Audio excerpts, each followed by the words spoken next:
Assalamualaikum warahmatullahi wabarakatuh. Pemirsa musik gamat yang berbahagia di mana saja Anda berada, jumpa lagi dengan saya Rizaldi Gamel dalam acara belajar musik gamat, yaitu musik Melayu versi Minangkabau yang hidup dan berkembang di Kota Padang, Sumatera Barat. Pemirsa, dalam belajar musik gamat ada dua peran yang perlu kita ketahui, yaitu satu, peran sebagai penyanyi. Dua, peran sebagai pemusik. Peran sebagai pemusik terdiri dari pemain biola, pemain akordeon, pemain gitar bass, gendang, dan marakas atau tamborin. Peran yang sangat penting di antara keenam instrumen ini adalah pemain biola dan akordeon dan gendang. Biola dan akordeon berperan sebagai pembawa melodi, gendang sebagai pengatur tempo. Pemain biola atau akordeon harus menguasai struktur melodi dan tempo setiap lagu, mulai dari intro sampai koda. Artinya, peran pemain biola atau akordeon adalah sebagai penuntun bagi penyanyi maupun pemain instrumen yang lain. Oleh karena itu, pada pelajaran musik gamat pada bagian 2 ini perlu diberikan pengetahuan bentuk dan struktur lagu gamat agar kita tahu peran yang diemban oleh masing-masing pemain musik sangatlah bervariasi. Ada yang berat, ada yang ringan. Untuk itu, untuk menjelaskan semua peran-peran tersebut, kita harus menjelaskan dengan notasi agar dipahami secara visual. Baiklah, kita mulai dengan lagu Kaparinyo berikut ini. Assalamualaikum warahmatullahi wabarakatuh. Pemirsa musik gamat, sekarang kita lanjutkan pelajaran musik gamat tentang bentuk dan struktur lagunya. Nah, seperti kita lihat sekarang ini, kita ambil dulu lagu Kaparinyo ya. Lagu Kaparinyo. Jadi dalam ensemble musik gamat itu, atau dalam kelompok combo atau combo musik gamat itu, ada instrumen pengiringnya. Yang pertama secara tradisional, pertama ada biola ya. Kemudian biola, kemudian ada akordeon, ada gitar ya. Gitar ini sebenarnya kan gitar ritm ya, untuk pengiring ya, tidak gitar melodi ya. Kemudian ada gitar bass ya, elektrik bass, kemudian ada gendang. Kemudian kalau yang lebih lengkap lagi ada drum. Kemudian ada satu lagi ini tamborin ya. Tamborin ini kadang-kadang kalau yang tradisinya itu dulu dipakai marakas ya. Marakas itu alat perkusi musik Latin. Nah, sekarang marakas itu udah jarang dipakai, diganti aja dengan tamborin. Instrumen dalam combo musik gamat itu pertama ada tamborin, kemudian ada drum, ada gendang ya, 1, 2, 3, 4 gitar bass, 5 gitar ritm ya, 6 akordeon, 7 biola. Nah, inilah instrumen yang biasa ya, yang biasa dipakai dalam orkes tradisional musik gamat di Padang. Selanjutnya kita lihat lagi struktur. Nah, artinya kalau kita bikin yang lebih sederhana lagi dalam pengiring musik gamat ini, kita bisa hanya pakai biola 1, kemudian gendang 1, tambah lagi tamborin. Nah, kalau lebih ramainya kan tambah tamborin, kemudian vokal ya.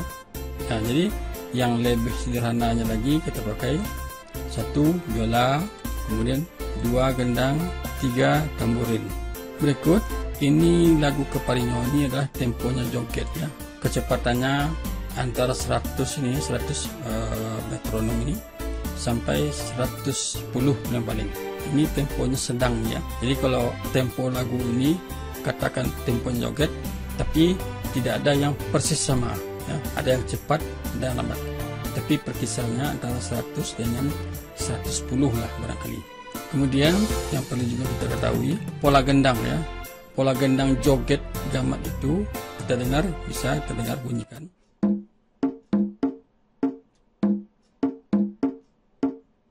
Nah, itu pola bunyi gendang lagu joget gamat. Kalau lebih ramai lagi bunyinya kita pakai dengan drum. Kalau ditambah dengan tamborin,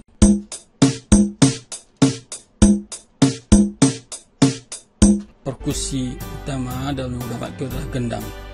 Misalnya kalau gendang tidak ada, ini susah mengatur tempo ya, karena kita tahu dalam lagu gamat itu atau dalam lagu apa saja fungsi gendang perkusi ya, ada perkusi gendang ini memang menentukan tempo, pengatur tempo. Kalau misalnya pemain gendang ini tidak peka dengan tempo, maka bisa temponya itu tidak stabil, kadang-kadang lambat. Ini sering terjadi antara pemain biola dengan pemain gendang, itu kurang sesuai karena pemain gendangnya tidak bisa merasakan tempo yang stabil. Nah, itu contohnya kan. Nah, kemudian kita lanjut. Jadi pintu lagu ini sangat penting, artinya dalam memulai lagu. Pintu lagu ini hanya paling satu bar atau dua bar paling banyak. Nah, ini contohnya kan, kalau kita bunyikan ya, ini bunyi pintu lagu Capeno.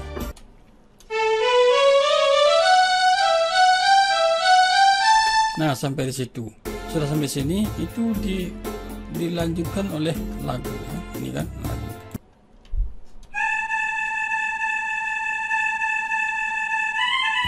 Nah, itu yang vokalnya lagunya kan. Pintu lagu itu sangat penting bagi penyanyi. Kalau pintu lagu ini lupa atau salah, penyanyi juga akan bingung maksudnya. Nah, begitu eratnya hubungan antara melodi pintu lagu dengan kesiapan penyanyi memulai lagunya. Nah, inilah struktur penting dalam lagu-lagu musik gamat. Kemudian kalau kita lihat pintu lagu ini ada berulang ya, berulang-ulang tergantung pada lagunya. Nih, ini ulang lagi kan. Nah, pintu lagu juga. Nah, sekarang kalau kita coba mendengarkan mulai dari pintu lagu digabung dengan lagunya, coba didengarkan.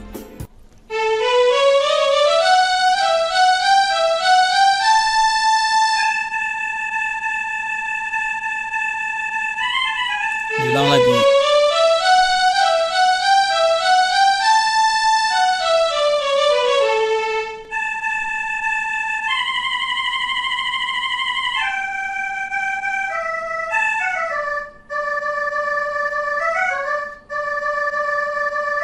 Masuk pintu lagu sekali lagi.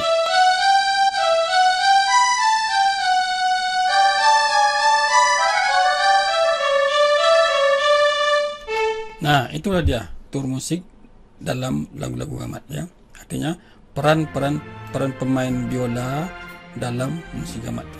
Jadi di sini kita ulang lagi, bahwa peran pemain biola ini sangat menentukan masuknya lagu. Jadi kalau kita lihat di sini pola melodi pintu lagu Capeno ini kita dengar.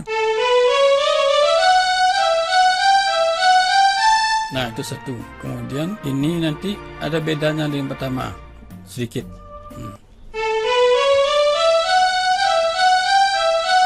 Nah, ini tambahnya. Nah, itu masuk lagu lagi. Titiradiradiram. Nah, kalau ini tidak bunyi, nanti juga mengganggu juga pada masuk lagu. Dia mulai dararam. Dia pasal menunggu satu bar kan, kadang-kadang di sini keraguan. Kemudian ini pintu lagu yang dua. Nah, ini lain modalnya kan. Coba kita dengar pintu lagu yang keduanya.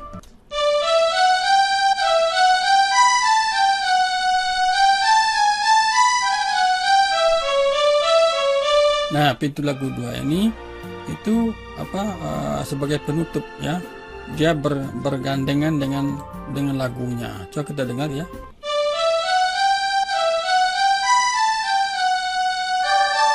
Nah, lagu ini atas. Nah, ini ulangan ke pangkal ya. Ini diulang bukan. Nah, jadi kalau kita lihat kan strukturnya itu, ya susunnya itu kan, pertama sekali kalau kita lihat syairnya yang pertama itu berupa sampiran. Kemudian setelah diulang kedua, nah di sini ulang kembali melodinya sini, nah, dia kembali ke awal tuh.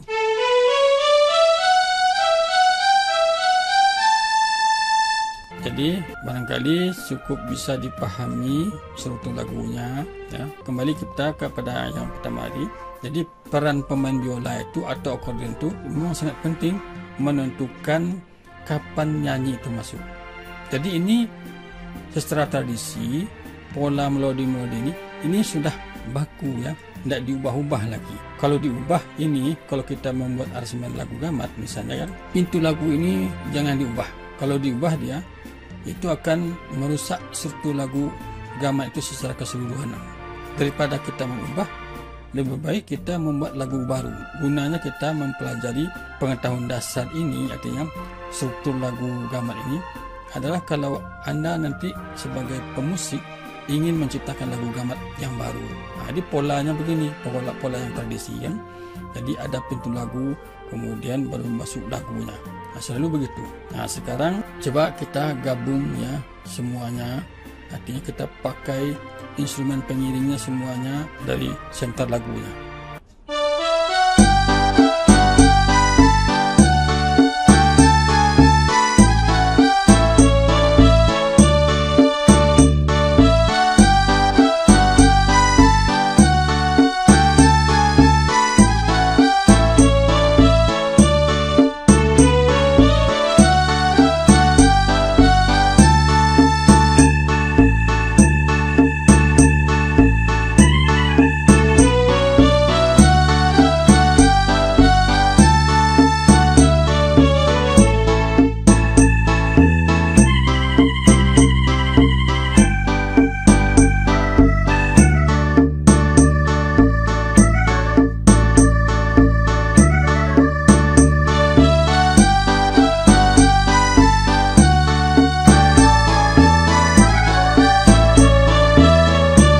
Jadi itu baru sampiran yang diulang lagi, melodinya sama juga bentuknya, dan tapi syairnya adalah isi lagu.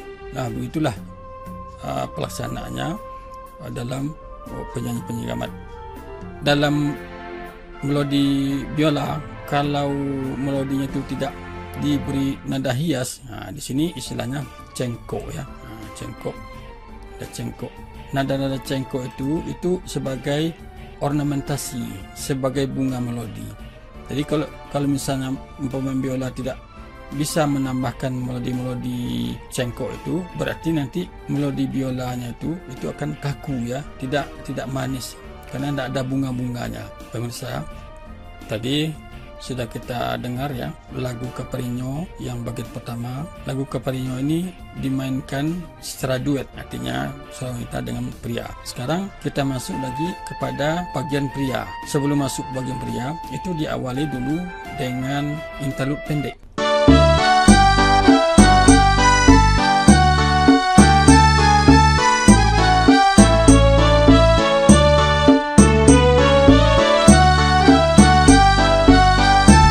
Itu interlude pendek. Kemudian masuk bagian vokal pria ya. Baik, kita ulang dari pintu lagunya, pintu lagu sebelum masuk suara pria. Ini sambungannya ya. Nah, ini vokal pria. Ini pintu lagunya.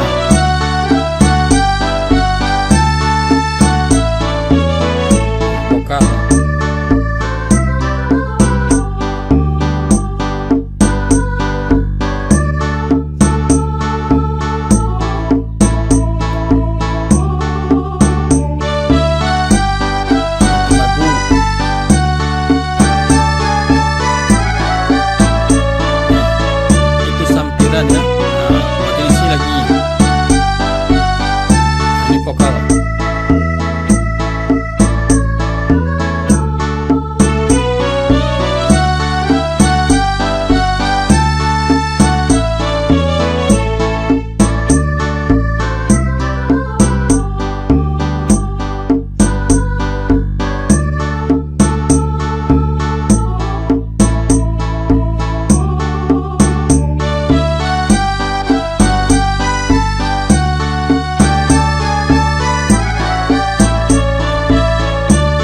itulah dia lagu Kaparinyo. Artinya kalau yang lebih sempurnanya nanti dimainkan interlude panjang, kemudian ulang lagi seperti semula tadi, artinya masuk lagi penyanyi wanita, itulah seterusnya. Jadi barangkali mungkin cukup dipahami struktur lagu apa yang ada yang kita contohkan pada lagu Kaparinyo.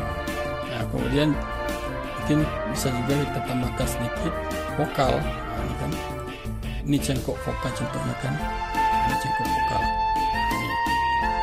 Ini yang apa, yang viola kulit vokalnya ini contohnya kan. Nah, kalau kita mainkan,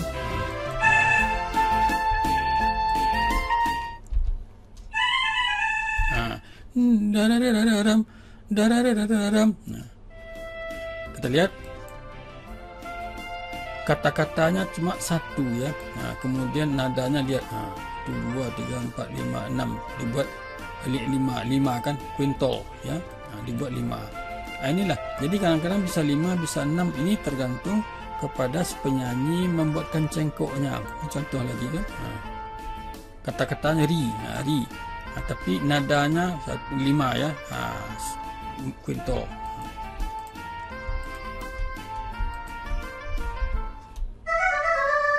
Tidak dari dalam ri. Itu contohnya itu yang cengkok itu kan. Nah, kalau misalnya tidak pakai ri, bisa aja seperti itu kan, ri. Tapi kalau begitu aja bunyi kan, itu kan apa, datar aja kan. Nah, itulah cengkok tambah daram. Ini sangat banyak mode itu. Nah, ini contoh lagi.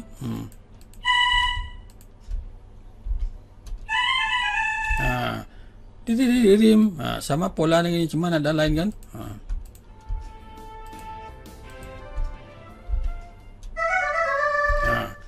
Jadi sangat banyak ya cengkok-cengkok melodi vokal maupun instrumental yang ditulis dengan quintal ini. Ada quintal, ada septol, ada malah ada yang 7 nada septimol. Nah, gitu. Nah, kemudian di dalam apa ornamentasi di biola, viola, ini yang banyak juga kita temukan thriller pendek ya, ini kan. Nah, kita dengar.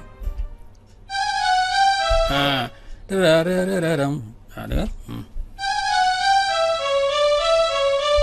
Kalau misalnya tidak pakai itulah yang mengindahkan.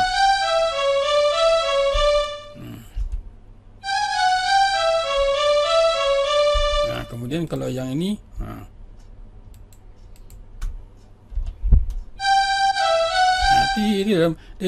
ini kalau kita mainkan melodi kan, cepat jaga terap.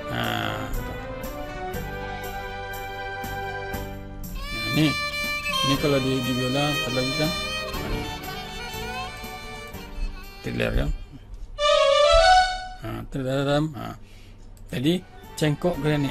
Cengkok itu kan nada yang ditambah-tambahkan. Kemudian kalau grenek, cengkok grenek ini kan, grenek belum ada di sini, belum ada kan. Mungkin kita ketemu dalam lagu-lagu yang lain nanti. Mungkin itu saja ya penjelasan tentang lagu Kaparinyo. Jadi ini sifatnya memang pengetahuan agak lebih teoritis, tapi bagaimanapun kalau kita sebagai pemain biola gamat atau pengiring lagu-lagu gamat, memang kita harus tahu yang seperti ini. Prinsipnya seperti yang kita katakan sejak awal tadi, sebab pemain biola itu betul-betul sebagai penuntun, pembawa melodi dalam sebuah lagu. Sama dengan lokomotif atau di kereta api kan, dia yang membawa, yang menarik ya. Kalau misalnya mogok di salah satu bagian melodi si pemain biola, itu bisa jadi penyanyi ini akan gagal masuknya atau bingung ya. Contohnya pintu-pintu lagu ini. Pintu-pintu lagu itu sangat vital, sangat penting dalam musik gamat atau lagu Melayu. Sama aja prinsipnya. Jadi kalau kita ingin memposisikan diri sebagai pengiring lagu gamat, pemusik gamat, kuasai lagu, melodi lagu itu dari awal sampai akhir ya. Barangkali itu penjelasan tentang lagu Kaparinyo. Demikian saja. Assalamualaikum warahmatullahi wabarakatuh.